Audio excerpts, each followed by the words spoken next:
সংসদ এলাকা উন্নয়ন তহবিলের অর্থানুকূল্যে তৈরি পথবাতির ফলক ভেঙে ফেলার অভিযোগ উঠল তৃণমূলের বিরুদ্ধে।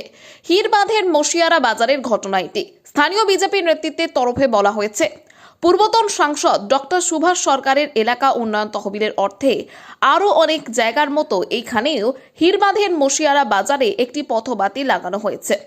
আর এই পথবাতির ফলক তৃণমূলের লোকজন ভেঙে ফেলে। আসন্ন বিধানসভা নির্বাচনের আগে সম্পূর্ণ উদ্দেশ্য প্রণোদিতভাবে শাসক দল এই কাণ্ড ঘটিয়েছে বলে তাদের দাবি। এই ঘটনায় সরাসরি তৃণমূলের বিরুদ্ধে অভিযোগের আঙুল তুলে বিজেপির স্থানীয় মণ্ডল সভাপতি অতনু হালদার বলেন, গতকাল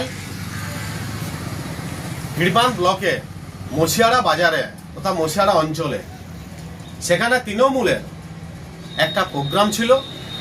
সেই প্রোগ্রাম চলাকালীন আমাদের প্রাক্তন সাংসদ ডক্টর সুভাষ সরকার মহাশয়ের আর্থিক অনুকূলে এমপি ল্যান্ডের থেকে একটা স্ট্রিট লাইট দেওয়া হয়েছিল। সেই স্ট্রিট লাইটটি যেখানে দেওয়া ছিল সেই জায়গায় নাম প্লেটটি ওখানকার তৃণমূলের দুষ্কৃতীরা ভেঙে দিয়েছে। ভেঙে দেওয়ার কারণে আমরা ওখানে পথ অবরোধ করি, আমরা বিক্ষোভ দেখাই। তৃণমূল চাইছে যেহেতু 2026 এই বিধানসভার ভোট, তৃণমূল চাইছে যে কেন্দ্রীয় সরকারের যে সমস্ত প্রকল্প আছে সেগুলি মুছে দেওয়ার জন্য করছে।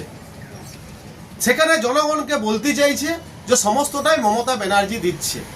আমরা তা হতে দিব না। আমরা যথারীতি প্রশাসনকে জানিয়েছি। আমরা মৌখিক জানাবার পরও আমরা লিখিত অভিযোগ করেছি। আমরা প্রশাসনকে জানাবার পর, লিখিত অভিযোগ করার পর আমরা প্রশাসনকে 2 দিন সময় দিয়েছি। যদি এই 2 দিনের মধ্যে ওই তৃণমূলের দুষ্কৃতীকে যে ফলকটি নামের যে ফলকটি ভেঙে দিয়েছে যদি অ্যারেস্ট না করে, তাহলে আমরা বৃহত্তম আন্দোলনে যাব। এটা মনে হয় মন্ত্রীর নির্দেশে এই কাজটা করেছে। তারা চাইছে যে কোনো কেন্দ্রীয় সরকারের যে সকল প্রকল্প আছে জনগণের সামনে তারা বলতে চাইছে যে কোনো প্রকল্পই কেন্দ্রীয় সরকার দেয় নাই, শুধু দিচ্ছে মমতা ব্যানার্জির সরকার। আমরা তা হতে দেব নাই। আমরা যদি এই স্টেপ না নেই, এই 2 দিনের মধ্যে অ্যারেস্ট যদি না করে, আমরা বৃহত্তর আন্দোলনে যাব। তাদের বিরুদ্ধে ওঠা সমস্ত অভিযোগ অস্বীকার করেছে তৃণমূল। দলের হিরবাঁধ ব্লক সভাপতি ধীরেন্দ্রনাথ মাঝি কি বললেন, দেখুন বিস্তারিত। ওদের এইটা ছাড়া তো কিছু বলার নেই। অ্যাকচুয়ালি 2011 তৃণমূল কংগ্রেস এসছে, তখন থেকে তৃণমূল কংগ্রেস বাংলার জন্য শুধু গড়ে গেছে, কোথাও ভাঙেনি। তো এরা এখন দিবা স্বপ্ন দেখছে অনেক রকম, কিছুতে ইস্যু চাই, কিছু তো তৃণমূল কংগ্রেসের বিরুদ্ধে বলতে হবে, তো বলার কিছু পাচ্ছে না, তাই নিজেরা ভেঙে। আমি শুনলাম, আমি ওর সাথে ফোন করেছিলাম, জানলাম বিষয়টা, যে ওরা ওখানে পতাকা ফেস্টুন ওদের লাগিয়েছে, সেখানে ওদের যে বোর্ডটা ছিল সেই বোর্ডটা নাকি পড়ে গেছে।